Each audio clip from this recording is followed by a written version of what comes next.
Hello, everyone. This is part four of chapter five of the Shepherd, the Flock of God handbook, and we're gonna continue off page 70, number paragraph number 35. Fits of anger, violence. Judicial action would be warranted if an individual repeatedly and unrepentantly gave in to violent fits of anger despite counsel. In questionable cases, it is best to contact the branch office. Number 36. If a Christian took up professional boxing and refused to stop despite repeated counsel, judicial action would be appropriate. Subtitle: Evidence establishing wrongdoing. Number 37. Even though a Christian has been accused of wrongdoing serious enough to require judicial action, a judicial committee should not be formed unless the wrongdoing has been established. What kind of evidence is acceptable? First note: confession, admission of wrongdoing, either written or oral, may be accepted as conclusive proof without other corroborating evidence. There must be two witnesses to a confession, and the confession must be clear and unambiguous. For example, a statement from a married Christian that his mate is scripturally free would not by itself be viewed as a clear confession of adultery.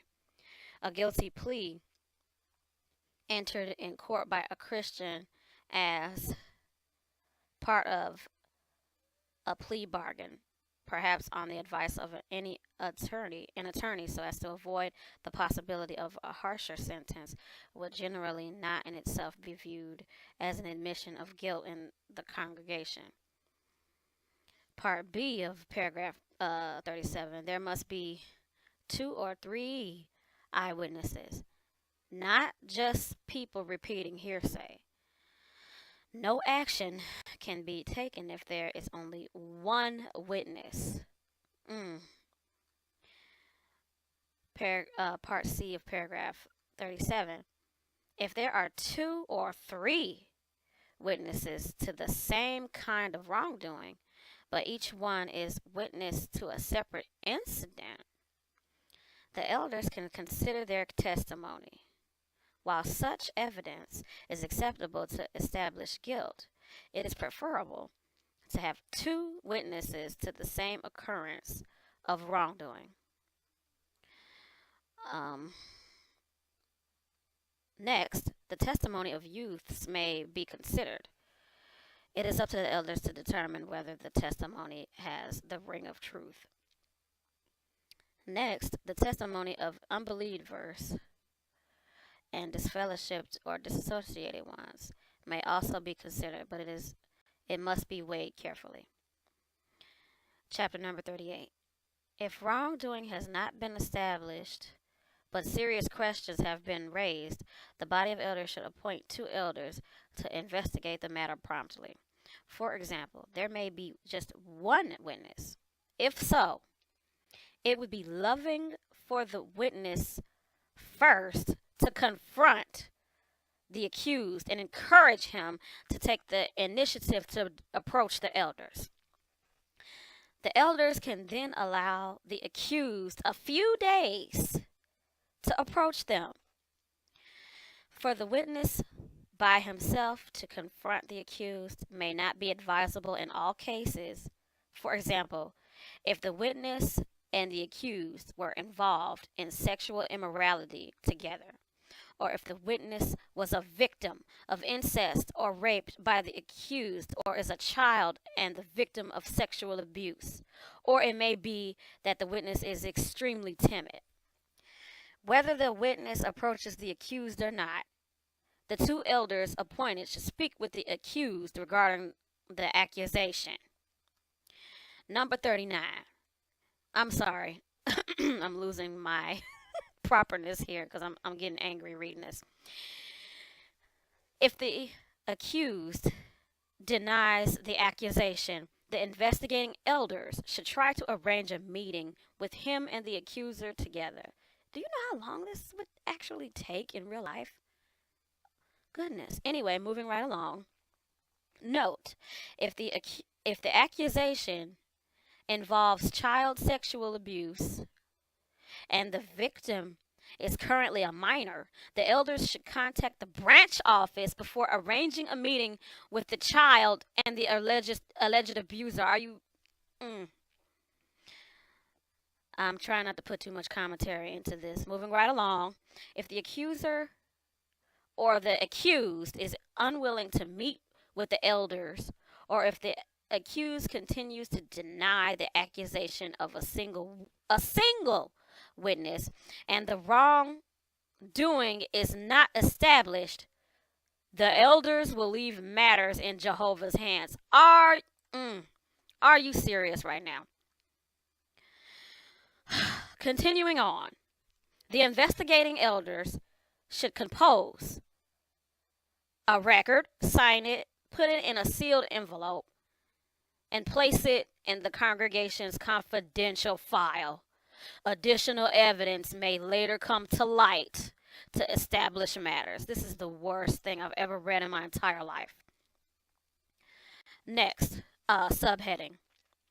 Those who have not associated for many years. Number 40. In deciding whether to form a judicial committee or not, the body of elders should consider the following. Does he still profess to be a witness?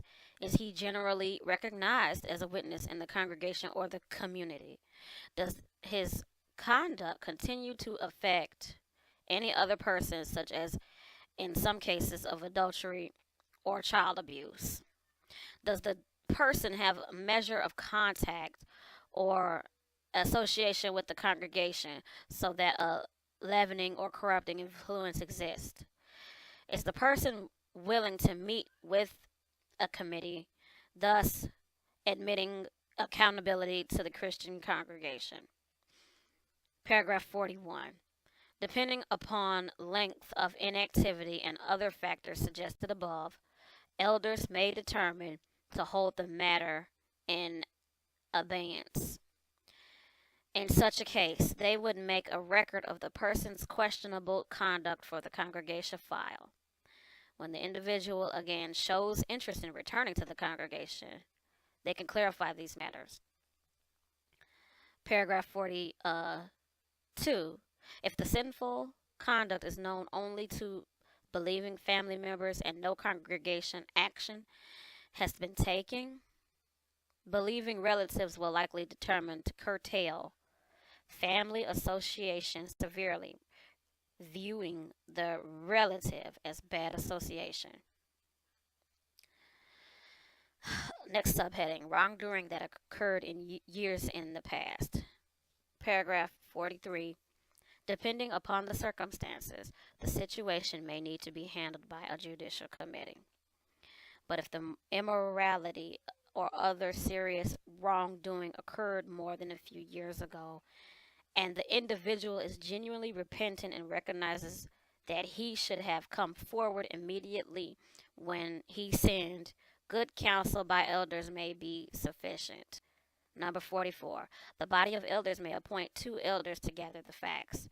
Therefore, the body would determine whether a judicial committee is needed or not, taking into consideration answers to the following questions. Was the wrongdoing in the distant past? How widely known is the matter?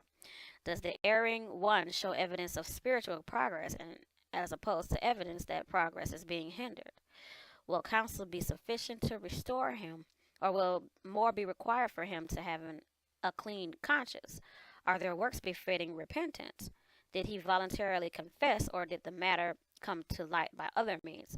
How will respect for the body of elders be affected in the congregation? If porneia was involved, has a confession been made to the innocent mate? To what degree have lives been affected or damaged by the wrongdoing? For example, does the matter involve child abuse or adultery? So stay tuned for part 5 of the Shepherd, the Flock of God, chapter 5, Elder's Handbook.